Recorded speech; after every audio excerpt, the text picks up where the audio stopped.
suci pun telah tiba. Ramadan penuh berkah dan mulia. Satu bulan penahan lapar dan dahaga, lawan hawa nafsu kita dengan perbanyak ibadah. Tadarus tarawih, jangan lupa berzakat. Sabar dan ikhlas menjalani puasa di bulan suci. Ya Ramadan, marhaban syahrul Ramadan.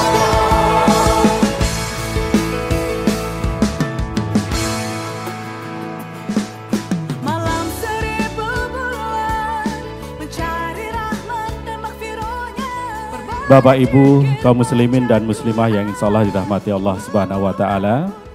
Acara kita sore hari ini tentu saja yang paling utama adalah silaturahmi, di mana kita kembali merasa perlu untuk menyatukan langkah kita, menyeragamkan hati untuk membangun Samarinda menjadi lebih maju lagi. Dan insya Allah rangkaian acara buka puasa sore hari ini nanti akan diisi oleh tausiah oleh yang kita cintai dan kita banggakan, Wali Kota kita Bapak Dr. Haji Andi Harun. Sementara nanti kita akan langsung melanjutkan dengan ibadah sholat maghrib yang insya Allah akan dipimpin oleh imam kita Kiai Haji Muhammad Mundir MH. Beliau adalah Ketua MUI Kota Samarinda dan sebagai Bilal nanti insya Allah adalah Bapak Aspianur. Bapak Ibu hadirin yang dirahmati Allah Subhanahu wa Ta'ala, untuk mengefektifkan waktu kita agar lebih banyak nasihat dan kebermanfaatan yang bisa kita dapatkan dari tausiah yang akan disampaikan, langsung saja untuk berikutnya waktu kami berikan sepenuhnya kepada yang akan memberikan tausiah, tetapi mohon maaf kami sampaikan sebelumnya bahwa waktu berbuka puasa kita pada hari ini Bapak mohon izin adalah pukul 18:23 Pak. Waktu Indonesia bagian Bali Kota Samarinda. Baik, untuk selanjutnya kita akan langsung memberikan kesempatan dan menyimak nasihat serta tausiah dari Wali Kota kita, Bapak Dr. Haji Andi Harun. Assalamualaikum warahmatullahi wabarakatuh.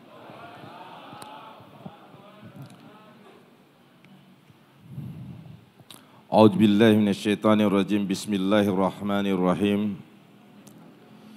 Ya ayyuhallazina amanu kutiba alaikumussyam kama kutiba alal ladzina min qablikum la'allakum ta'takun.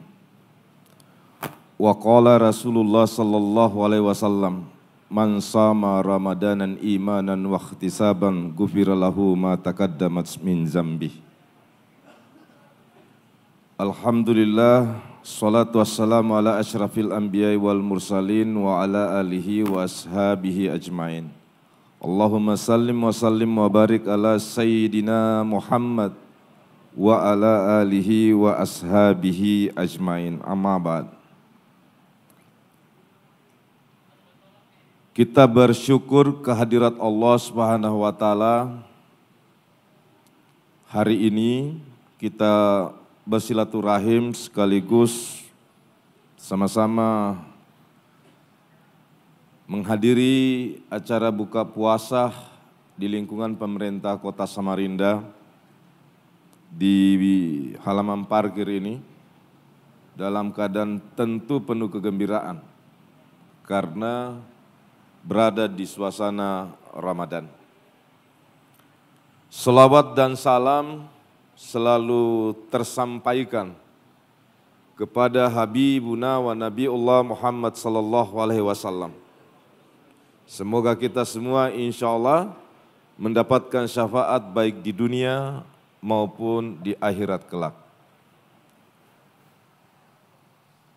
Bapak Ibu semua, para pejabat, para tamu undangan, tamu kehormatan yang saya tidak sebut satu persatu. Pertama yang saya sampaikan, ini akibat perbuatan asisten satu.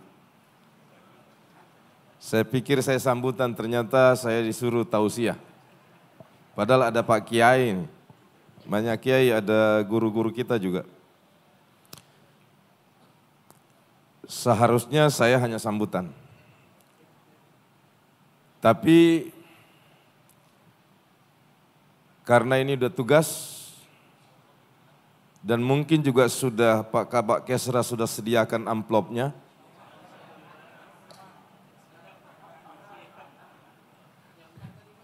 Ya, kita laksanakan. Hari ini Bapak Ibu sekalian, saya akan menyampaikan, saya akan usahakan sedikit sekali pikiran yang datang dari saya. Tadi sambil menunggu waktu, saya mencoba memberi catatan sedikit supaya mungkin kita bisa menambah ilmu bagi yang sudah tinggi ilmunya. Menambah bahan referensi, mungkin ada yang sama ataupun mungkin ada yang berbeda. Tapi setidak-tidaknya sebelum kita buka puasa, memang ada taklim, ada ilmu yang kita bisa dengar. Dimanapun kita melaksanakan acara buka puasa atau kegiatan semacamnya, supaya menghadirkan ulama, guru, orang-orang alim agar setidak-tidaknya 5-10 menit sebelum buka puasa ada setetes ilmu yang kita bisa dengar untuk menambah kualitas ketakwaan kita pada bulan suci Ramadan.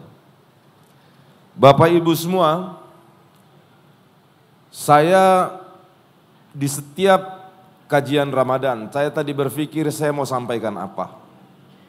Pasti semua sudah pernah dengar tentang Ramadan, tentang faedahnya, ayatnya pun sudah hafal, Al-Baqarah 183.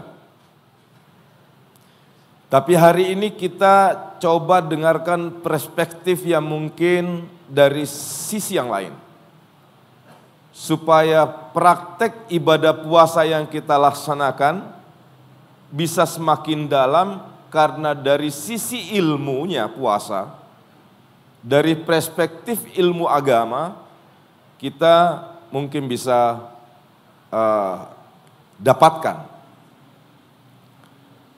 Bapak Ibu semua, saya kalau kajian puasa sejak dulu di pondok sampai hari ini tuh kitab yang paling saya suka baca adalah kitabnya Imam Al-Ghazali. Kitab yang merupakan salah satu masterpiece-nya Imam Al-Ghazali.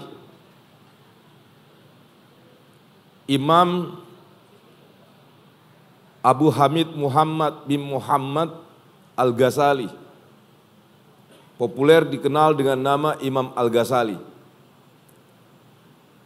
Salah satu karyanya yang merupakan masterpiece-nya adalah Ihya Ulum Ad-Din atau populer disebut Ihya Ulumuddin. Bapak Ibu semua, nanti bagi yang belum bisa baca kitab gundul, itu sudah ada terjemahannya. Enggak apa-apa, dimulai menekuni ilmu. Kalau belum bisa baca kitab, enggak apa-apa dimulai terjemahan. Mudah-mudahan dari terjemahan itu menambah kecintaan kita pada ilmu, mau belajar nanti baca kitab, sampai suatu hari insya Allah kita doakan bersama mudah-mudahan bisa baca kitab aslinya. Bapak Ibu semua, asik itu kalau kita bisa baca kitab aslinya. Kita bisa baca Quran walaupun tanpa terjemahannya, kita bisa maknai. Kita bisa ngerti walaupun tidak bulat, tapi setidak-tidaknya kita bisa paham. Dan berilmu itu tidak ada batas umur sampai kapanpun. Bapak Ibu sekalian, kita mulai karena waktunya saya sudah diingatkan oleh moderator waktu berbuka puasanya jam 18.27. Nanti saya akan kembali ke esensi dari apa yang dipesankan oleh Imam Al-Ghazali dalam kitab Ihya Ulumuddin tersebut tentang bab puasa. Sebagai pengantar Bapak Ibu sekalian, puasa itu adalah salah satu dari ibadah tertua. Setidak-tidaknya ada kategori, ada 3 ibadah yang selama ini kita amalkan masuk kategori ibadah tertua. 1, sholat. Nah, ini saya kasih sebagian referensinya. Jadi kalau kita ngaji itu sebenarnya tadi saya mau bawa iPad yang isinya kitab atau saya bawa kitabnya. Tapi karena ini waktunya sangat pendek, nggak mungkin kita baca kitab hanya setengah jam. Di antara selain puasa, sholat, kurban, dan puasa adalah 3 ibadah tertua. Kalau kita ngaji itu, kalau kita biasa santri itu harus pakai referensi. Kalau kajian tematik, ceramah, bawa 1 ayat kemudian bahas 2 jam pun bisa. Semua insya Allah bisa. Salat seperti yang kita lihat di Quran surah ke-74. Mudah-mudahan waktunya cukup ini ya. Kalau enggak cukup nanti saya akan persingkat. Quran surah 74 ayatnya ayat 42 dan 43. Surah ke-74 itu Quran surah Al-Mudassir. Kata Allah di dalam ayat tersebut, salah satu potongan ayatnya Allah berfirman, "Ma salakakum fis saqar?" Mengapa kamu atau kalian itu masuk ke dalam neraka? Namanya neraka sakar. Nah, ini mudah-mudahan ada yang pasti sudah pernah mendengar, ada yang belum pernah mendengar. Quran surah ke-74, ini jangan sayanya yang diperhatikan, referensi keilmuannya yang diperhatikan. Kalau kebenaran itu dari siapapun kita boleh dengar, jangan kita terkecoh sama casing. Misalnya asisten 1 karena wajahnya pas-pasan begini, tapi karena kebenaran yang disampaikan, lalu kita abaikan. Ya kan? Kata Allah, tadi itu kita diperkenalkan 1, nama jenis neraka. Namanya neraka sakar. Jangan lupa, Quran surah ke-74, ayatnya ayat di 42 dan 43. Neraka sakar itu apa? Neraka yang diperuntukkan bagi orang yang selalu atau meninggalkan sholat. Jadi bagi yang merasa dirinya tidak tertib sholatnya, menjauhi sholat, sudah ada tempatnya nanti di akhirat, namanya neraka sakar. Ditanya, Allah berfirman, "Masalakakum fis sakar?" Di ayat 43-nya dijawab. Oleh mereka tadi yang masuk di dalam neraka itu dijawab, jawabannya apa? Qalu lam naku minal musallin. Karena aku dulu tidak sholat. Jadi sebelum ada kita ini perintah sholat, sebelumnya umat terdahulu, nabi-nabi sebelum Nabi Muhammad itu sudah sholat. Itu enaknya kalau kayak saya ini ceramah karena masih ada yang ahli di bawah ada pakai. Jadi kalau saya salah ada tempatnya yang meluruskan. Jadi kalau saya ini belajar Pak, baru belajar. Sejak saya dulu sekolah sampai sekarang terus belajar dan belum lulus-lulus juga, masih banyak terus kekurangannya. Jadi puasa, di samping puasa, salat itu adalah ibadah tertua. Samping puasa ada sholat. Yang kedua Bapak Ibu sekalian, kurban. Ini ibadah tertua dan kita amalkan sampai hari ini kita laksanakan. Terutama setiap hari raya Idul Adha. Di mana di Quran surah kelima ayat 27. Surah kelima itu Al-Maidah. Quran surah Al-Maidah, terutama di potongan kata izqarba karbanan. Jadi dua anak Nabi Adam, namanya Habil dan Qabil, itulah tonggak awal yang peristiwa yang disebut dengan kurban. Kurbannya Habil diterima, kurbannya Qabil tidak diterima. Jadi ini dalilnya, referensinya. Ini nanya kalau kita ngaji. Quran surah kelima ayatnya yang ke-7. Insya Allah ya. Surah Al-Maidah. Baik Bapak Ibu sekalian, puasa itu jelas. Ayatnya Al-Baqarah 183. Kurban tadi diceritakan bahwa sejak eranya Qabil dan Habil sudah ada kurban. Jadi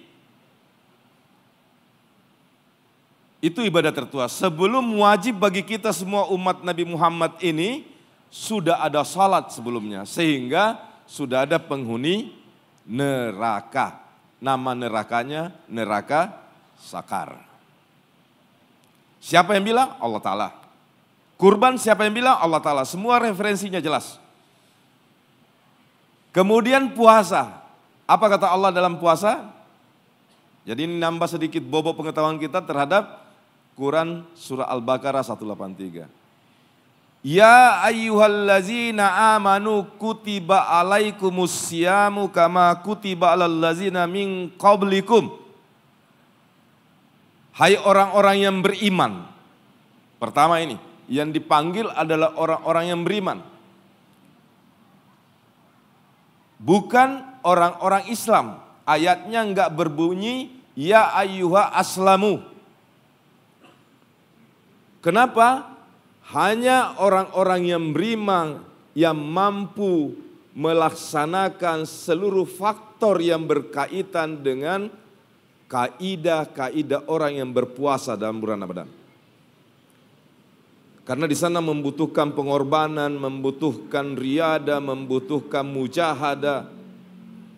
Ini berat. Kalau bukan orang beriman, tapi kalau orang beriman insya Allah ringan. Kalau hanya Islam, belum tentu, karena ini tidak ringan. Ringan sesungguhnya bagi orang beriman, tapi berat bagi orang yang tidak beriman. Makanya yang dipanggil oleh Allah adalah ya ayyuhallazina amanu. Kutiba alaikumussyam. Jelas ya? Kutiba. Teman-teman yang pernah nyantri, kenapa Allah menggunakan diksi atau kalimat kata kutibah? Kenapa Allah tidak menggunakan kata wajibah atau furidah?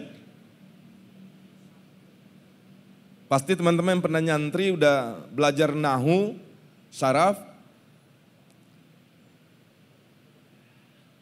Sementara di banyak perintah, fil amr, itu Allah juga menggunakan bahasa furida atau wajibah.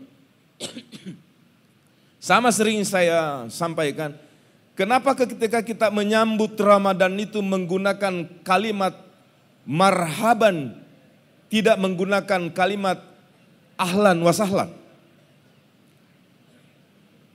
Kalau Pak Camat datang ke ruangan saya sambut ahlan wa sahlan. Tapi kalau Ramadan yang datang saya tidak menggunakan bahasa Arabnya ahlan wa sahlan, saya menggunakan bahasa Arabnya marhaban ya Ramadan. Ahlan wa sahlan, ahl dan arhab itu beda.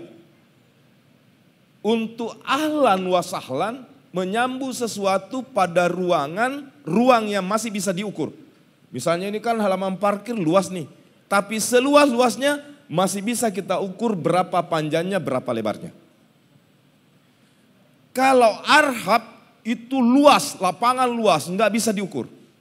Jadi kalau kita kedatangan Ramadan, pikiran, jiwa, hati ini dilapangkan selapang-lapangnya, menerima segala bentuk amalia dan pengorbanan yang harus kita lakukan pada bulan Ramadan. Kita berat bangun sahur, Kalau nggak punya arhab, nggak punya kelapangan. Ada yang bilang sama saya, oh kami pakai teknik. Kemarin saya tanya di sini di balai kota, apa tekniknya? Tekniknya kami sebelum subuh jam 1 kami makan dulu. Itu cara berpuasa yang tidak pas.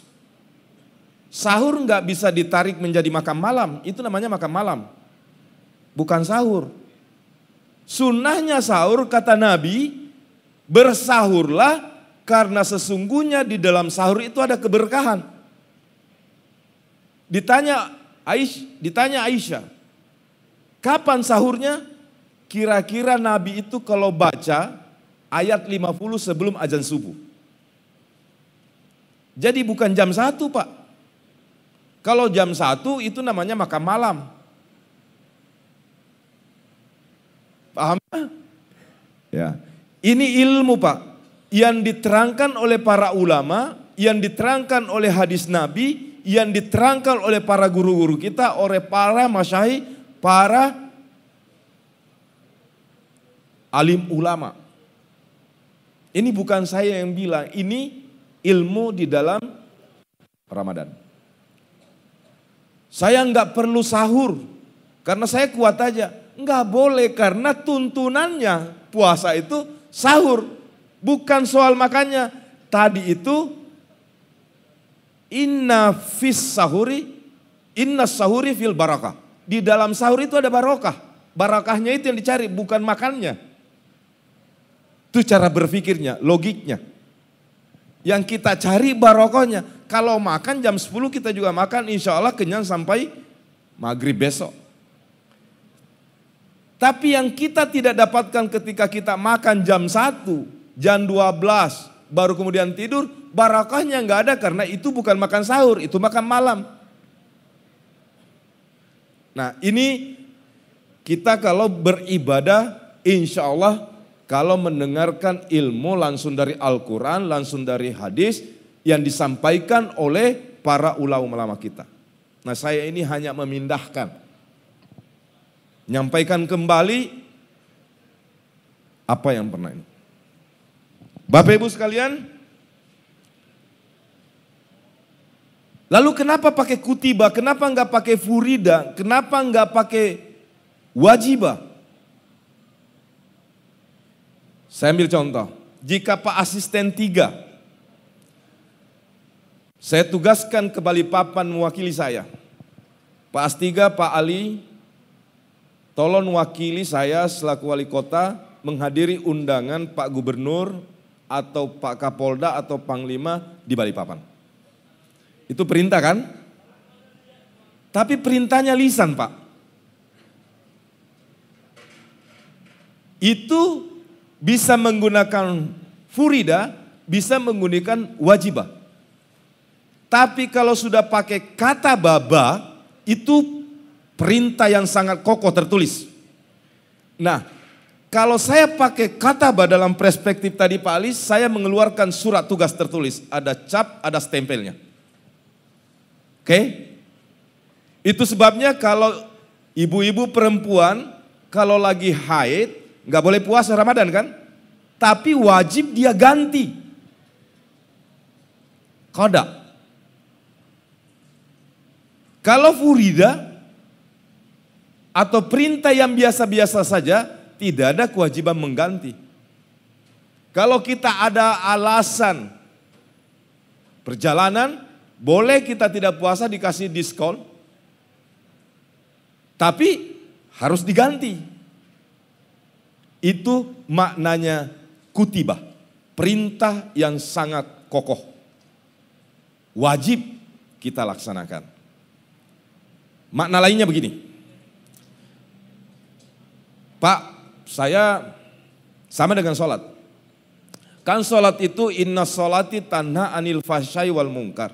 Sholat itu kan mencegah perbuatan keji dan munkar. Pak, saya nggak usah sholat Pak, karena saya nggak sholat pun saya nggak pernah melakukan perbuatan munkar. Nggak boleh. Makna puasa pertama adalah kepatuhan. Kita ini semua biar orang baik, kalau istilah istilah anak muda, biar kita manusia setengah dewa, tetap wajib sholat. Walaupun dalam hidup kita tidak pernah melakukan keburukan. Karena perintah sholat, puasa, maknanya pertama adalah kepatuhan. Pak, saya nggak usah datang jam 8 di pegawai itu. Tugas saya 2 biar saya datang jam 1 tetap saya selesaikan sebelum jam 4. Enggak boleh. Kepatuhan pada perintah walaupun bisa diselesaikan tugasnya 2 jam, aturannya mengatakan jam 8 pagi harus datang atau 7.30 dan pulangnya harus jam 4. Makna pertama adalah kepatuhan. Itulah enaknya Bapak Ibu semua, kalau nilai-nilai perspektif agama kita implementasikan dalam tugas dan amanah kita sehari-hari. Ya wali kota, ya sekda, ya asisten, pegawai. Karena kalau kita implementasikan, wali kota, sekda, pegawai, tenaga honorer pun akhirnya mendapatkan nilai ibadah, bukan hanya sekedar tujuan duniawi yang kita dapatkan. Di sini nanti ada kaitannya dengan kitab Ihya Ulumuddin bab puasa. Baik Bapak Ibu sekalian, masih adalah waktu ya. Ini sekarang jam 6 pas. Masih ada waktu 10 menit. Ya, 20 menit. Rupanya Pak Asisten ini tadi acara, tapi karena beliau udah proklamirkan ini santri saya sekarang. Oke, dah. Kutibanya sudah. Kama kutiba alal lazina min qablikum. Sebagaimana puasa itu pernah dilakukan oleh orang-orang yang terdahulu. Jadi puasa itu tadi di awal salah satu dari 3 ibadah tertua yang pernah ada. Puasanya siapa? Nabi Adam sudah pernah puasa. Ketika Nabi Adam melanggar, turun ke bumi, beliau bertaubat. Makanya ada hadis mengatakan, orang tidak bisa terhindar dari dosa, tapi sebaik manusia orang yang berdosa kemudian setiap saat ia bertaubat. Nabi Adam mengakui dirinya salah dan kemudian bertaubat di bumi, melaksanakan puasa setiap tanggal 13, 14, 15 di bulan Hijrah yang kemudian hari ini disebut dengan Ayyamul Bid. Kenapa? Itu kalau ini mungkin belum ada yang pernah praktekkan ya. Itu puasanya pas di bulan purnama. Ayyamul Bid itu artinya hari-hari putih. Kenapa? Kalau malam yang hiran tetap kelihatan putih karena kena bulan purnama. Kayak Jul itu lurah. Hirang kalau ini puasa di malam bulan purnama 13, 14, 15, nah kelihatan putih. Itu Nabi Adam. Masih dilakukankah sekarang? Masih bisa, masuk kategori sunat. Siapa lagi? Nabi Daud. Setahun penuh puasa, sehari berbuka. Sampai sekarang masih dilakukan. Dan masih lagi Nabi Lut, Nabi Nuh, dan lain sebagainya. Sampai Nabi Isa. Bahkan bukan cuma Islam. Plato itu puasa loh. Kalau ada pernah baca bukunya Plato, Plato bilang gini, kalau mau mendapatkan kondisi jasmani dan rohani yang paling mantap, maka tindakannya adalah puasa. Kalau pernah ada yang baca sejarahnya Mahatma Gandhi, ketika terjadi di 1949 terjadi pertempuran antara Islam dan Hindu di India. Apa kata Mahatma Gandhi? Saya puasa dan saya tidak akan buka sampai kalian berdamai. Akibat puasanya Mahatma Gandhi, pertempuran pertikaian antara Islam dan Hindu di 1949 di India berhenti. Oke, sekarang tumbuhan puasa ketika daun itu berguguran berganti menjadi daun yang hijau, itu berpuasa. Hewan berpuasa. Hari ini saya akan perkenalkan 2 hewan. Mudah-mudahan ini bisa menjadi inti dari kajian kita kalau kita nggak bisa hafal ayat-ayat maupun dalilnya tadi. Setidak-tidaknya ini insya Allah akan diingat. Biasanya kalau cerita hikayat itu biasanya lebih cepat dapatnya. Ada 2 hewan, walaupun banyak hewan, kurang lebih 7 jenis hewan yang melakukan puasa. Ayam betina itu puasa pada saat dia ngeram kurang lebih 21 hari.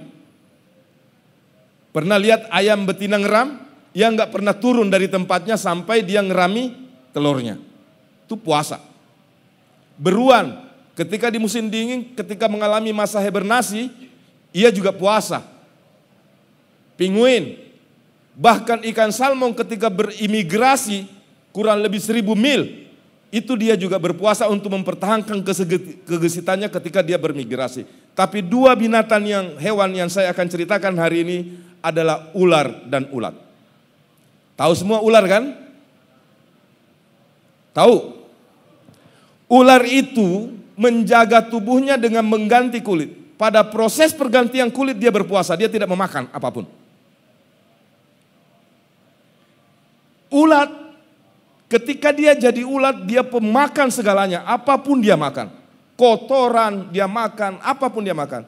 Tapi ketika ia akan menjadi kupu-kupu, berusaha menjadi kepompong, setelah jadi kupu-kupu, ia berubah dari ulat menjadi kupu-kupu. Dia tidak lagi memakan kotoran pada saat dia menjadi kupu-kupu. Apa hikmah yang kita mau pakai secara singkat ini? Kita tidak ingin berpuasa seperti ular, berganti kulit, tapi cara jalannya, keberingasannya, perilakunya tidak berubah sesudah puasa. Walaupun ular ganti kulit, tidak ada yang berubah, Pak As. Bedanya dengan ulat, Pak, kalau sudah menjadi kupu-kupu, dia tinggalkan makanan kotor itu. Kalaupun dia hinggap di bunga, ia akan memberi manfaat pada bunga itu. Ia akan, yang belajar biologi itu, Pak? Pembuahan, membantu pembuahan malah. Kita berharap analogi sederhana ini, mudah-mudahan kita bisa berpuasa seperti ulat yang berpuasa berubah menjadi kupu-kupu. Bagaimana berubahnya? Terakhir ini sebenarnya kajian yang harus disampaikan 5 jam tapi disampaikan dalam jangka waktu hanya setengah jam. Nanti kalau Pak Kabak Kesra menyediakan lagi amplopnya yang lebih, nanti disambung. Bapak Ibu sekalian, apa itu tadi menjadi kepompong, menjadi itu di kalimat terakhir, la'allakum takun. Apa itu takwa, Pak? Sebahagian ada yang mengartikan, mendefinisikan takwa itu adalah melaksanakan segala perintah Allah dan menjauhi segala larangannya. Tidak salah, ada benarnya. Tapi saya mau tanya, kira-kira di ruangan ini ada enggak yang bertakwa dengan definisi kayak gitu? Seluruh perintah Allah telah dilaksanakan dan seluruh larangan Tuhan dihindarkan. Ada kira-kira yang bertakwa seperti itu? Pak Camat, Pak Kabak, pasti ada aja perintah yang tidak dilaksanakan ya. Nah kalau gitu mari kita kenali kata takwa dari sisi akar bahasanya. Takwa itu berasal dari kosakata atau akar bahasa dalam lisanul Arab, waka, yaki, wikiatan. Waka, yaki, wikiatan. Perbuatannya disebut muttaqi, kata kerjanya melakukan itu, kita ini orangnya, jadi kata kerjanya, fil amarnya itu adalah muttaqi, dan orang yang melaksanakan disebut dengan muttaqin. Oke? Apa artinya waka? Berhati-hati, waspada. Jadi orang yang berhasil puasanya, kalaulah tidak tadi seperti yang kita bisa melaksanakan perintah Allah, setidak-tidaknya adalah orang yang kehati-hatiannya bertambah dari sebelum puasa, setelah puasa. Tadi itu menjadi bunga.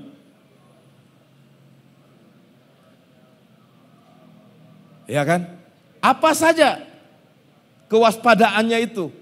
Dari kata waka ini, kalau digantarkannya ku, itu juga menyiratkan sebuah dalil yang sering kita dengar, ku anfusikum wa ahlikum nara. Menghindarkan diri dan keluarga dari siksa api neraka. Karena kalau semua perintah Allah kita melaksanakan berat. Dalilnya ada Pak Wali, mari saya bukakan dalil. Ini supaya kita benar-benar ngaji. Dalilnya di mana? Quran surah ke-64 ayat 16. Ini kalau saya boleh dilupa atau penceramah itu boleh lupa. Tapi isi ngajinya nggak boleh dilupa. Kalau bisa diulangi lagi setelah sampai di rumah. Quran surah ke-64 ayat 16. Surah At-Taghabun. Apa katanya? Fattakullaha mastata'tum. Artinya bertakwalah kamu kepada Allah sesuai kemampuanmu. Tapi jangan salah definisi sesuai kemampuanmu. Kita tidak boleh tidak melaksanakan sesuatu padahal kita mampu. Itu maksudnya. Oh saya kan belum mampu ini. Padahal sebenarnya mampu. Ini kalau kita ngaji gini nih. Ini yang saya dengarkan dari guru-guru saya waktu kita belajar di nyantri. Jadi masuknya di situ fattakullaha mastata'tum. Bertakwa sesuai kemampuanmu artinya semampu, sepanjang kamu mampu lakukan, maka lakukan. Jangan dibalik logikanya. Saya kan belum mampu berpuasa. Saya ndak tahan ada mah. Itu waluh. Yang betul itu berusaha melaksanakan karena itu kita mampu lakukan. Jangan berlindung, jangan mengakali dalil. Saya ulangi sekali lagi, melaksanakan, jangan sampai kita tidak melaksanakan sesuatu kebaikan padahal kita mampu. Saya kan nggak mampu sedekah karena gaji saya nggak cukup. Padahal ayat Allah mengatakan apa? Apa? Ayat Allah mengatakan allazi yunfiku fis sarra'i wa dharra'i. Bersedekahlah, berinfaklah, memberilah fis sarra'i wa dharra'i, baik dalam keadaan lapang maupun dalam keadaan sempit. Kalau orang keadaan lapang bersedekah mungkin biasa-biasa saja. Tapi kalau dalam keadaan sempit bersedekah itu insya Allah atas izin Allah dinilai lebih oleh Allah dan mendapat keberkahan besar dari Habibuna wa Nabiullah Muhammad sallallahu alaihi wasallam. Jadi ini ada dalilnya. Nah, bagian yang paling terakhir Bapak Ibu sekalian, karena ini harus gerak kita. Kenapa sih bertakwa itu? Kenapa takwa itu harus kita raih? Nah, kita harus pakai pendekatan dalil juga. Setidak-tidaknya ada 7 yang saya bisa. Pertama, ini di surah Al-Talaq. Nanti kalau nggak cukup hari ini Bapak Ibu semua silahkan kaji Qur'annya di surah At-Talaq ayat 2 sampai ayat 5. Allah berfirman, wa may yattaqillaha yaj'al lahu makhraja. Jadi orang yang bertakwa itu adalah orang yang pada dirinya insya Allah selalu diberi jalan keluar. Ia menemukan masalah, ia jalan keluar. Jalan keluarnya misalnya ada utang nih, tidak selamanya harus uang. Kadang-kadang kita mau mendikte Allah, jalan keluarnya harus ada uang. Tapi kesabaran, ketenangan itu salah satu jalan keluar loh. Ada orang yang punya utang tidak tenang, dia pergi ke hulu untuk menghindar. Dia pergi ke wadah dinsalaknya bersembunyi. Tapi ada orang yang punya utang walaupun dia belum bayar, tapi dia diberi ketenangan oleh Allah sehingga ia tetap berdiam di rumahnya. Orang datang lagi, ya Pak saya ngaku saya belum bisa bayar, tapi insya Allah Bapak ikut doakan, saya akan membayarnya pada kesempatan pertama jika saya dapat rezeki. Dimarahi, ia menyadari, ia memang salah, tidak perlu membalas. Ketenangan itu ketika kita dapat masalah, itu adalah makhraja. Jadi kalau mau ada selalu jalan keluar, minimal selain puasa jangan pernah tinggalkan sholat. Nah sholat salah satu dari nilai ketakwaan. Nah, yang kedua,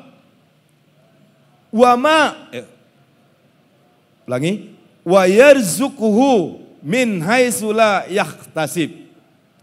Jadi Allah akan mendatangkan rezeki baginya dari arah yang tidak disangka-sangka. Pokoknya istiqomah saja, sholat atau puasa di bulan Ramadan ini, setelah Ramadan paling tidak sholatnya enggak ditinggal. Istiqomah. Kata istiqomah itu Pak, didahului dengan alif, so dan ta. Qoma, berdiri. Jadi stabil. Insya Allah masuk tadi kategori kedua. Insya Allah wa yarzuquhu min haitsu la yahtasib. La yahtasib itu rezeki yang datang, la yahtasib dari arah yang dia tidak sangka. Yakin saja karena Allah yang sampaikan. Sudah dua ini bagi orang yang bertakwa.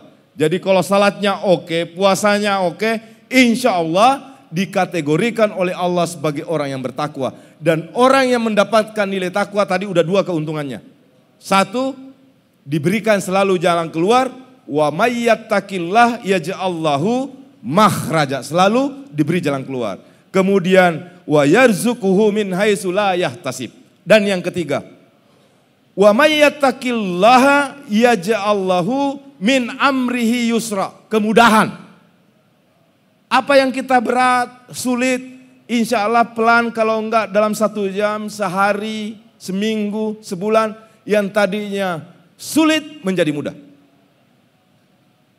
Tidak ada, saya selalu berkali-kali bilang, berulang-ulang dimanapun, dan saya tidak bosan-bosan mengulang, baik di forum-forum pemerintah, kita ini enggak ada yang hebat, mau kamu presiden, kau mau menteri, apapun pangkat jabatanmu, enggak ada yang hebat hanya Allah. Kalaupun kita bisa selesaikan satu masalah, itu karena bukan kehebatan kita, tapi karena Allah mempermudah kita bisa menyelesaikan masalah itu. Jadi faktornya tetap Allah Azza wa Jalla. Jadi diberi kemudahan. Dan yang kelima, famanittaka wa aslaku fala khairun alaihim wala huwa yahjanun.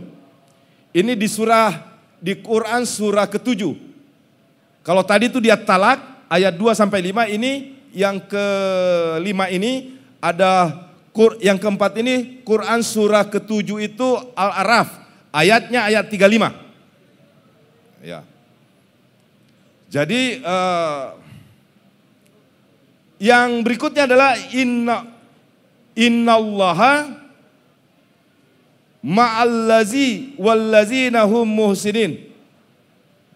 Ini Quran surah ke-16. Allah itu bersama orang yang bertakwa.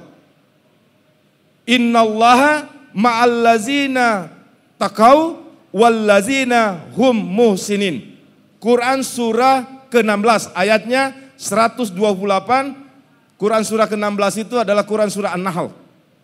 Jadi kalau kita bertakwa, Allah selalu bersama kita. Ma'allazina taqau. Jadi ma'allazi taqau itu Allah selalu bersama orang yang selalu berhati-hati. Tadi kan takwa itu waka, yaki, wikiyah. Orang yang selalu berhati-hati. Kasih ini mikir, dikasih ini nimbang-nimbang. Orang yang bertakwa itu gitu. Dan yang berikutnya adalah innama yatakabbalallahu minal muttaqin. Jadi sesungguhnya pemberian itu, rahmat itu datangnya dari orang-orang yang bertakwa. Jadi kalau Anda mau mengharap rahmat, maghfirah, hidayah, jangan bermimpi kalau enggak takwa. Takwanya kayak apa? Takwanya ya setidak-tidaknya enggak usah pakai kajian macam-macam. Setidak-tidaknya sholat dulu. Yang selalu insya Allah kita konsisten dan melakukan kebaikan. Nah, Bapak Ibu sekalian, yang terakhir. Innal muttaqina fi sanati wa innal muttaqina fi jannatin wa ayunun. Jadi setelah kita mendapatkan kebahagiaan-kebahagiaan dunia tadi, kemudahan, jalan keluar Allah bersama kita, akhiratnya kita mendapat jannatin wa ayunun. Surga dan mata-mata air yang mengalir di dalamnya. Jadi di dunia kita dapat, insya Allah di akhirat kita dapat. Salah satu prakteknya di dunia, dunia tidak pernah membuat kita sesat. Hari ini dapat uang, alhamdulillah. Enggak dapat, ya bersabar. Saya kemarin tanya waktu saya juga ceramah buka puasa. Mau jadi orang hebat itu, mau yang mana? Mau jadi orang kuat sabarnya atau kuat syukurnya? Mana yang dipilih? Syukur apa sabar? Syukur apa sabar? Sabar apa syukur? Ya, betul syukur. Karena kata Allah di dalam Al-Quran, begitu banyak umatku tapi hanya sedikit yang bersyukur. Dapat tidak sesuai harapannya, marah. Tiba giliran promosi kok belum promosi-promosi, marah. Sakit hati sama wali kota, sakit hati sama Pak Jul. Ya kan? Ada keluarganya yang kena. Tapi insya Allah kalau ia bertakwa, oh iya saya akan sabar.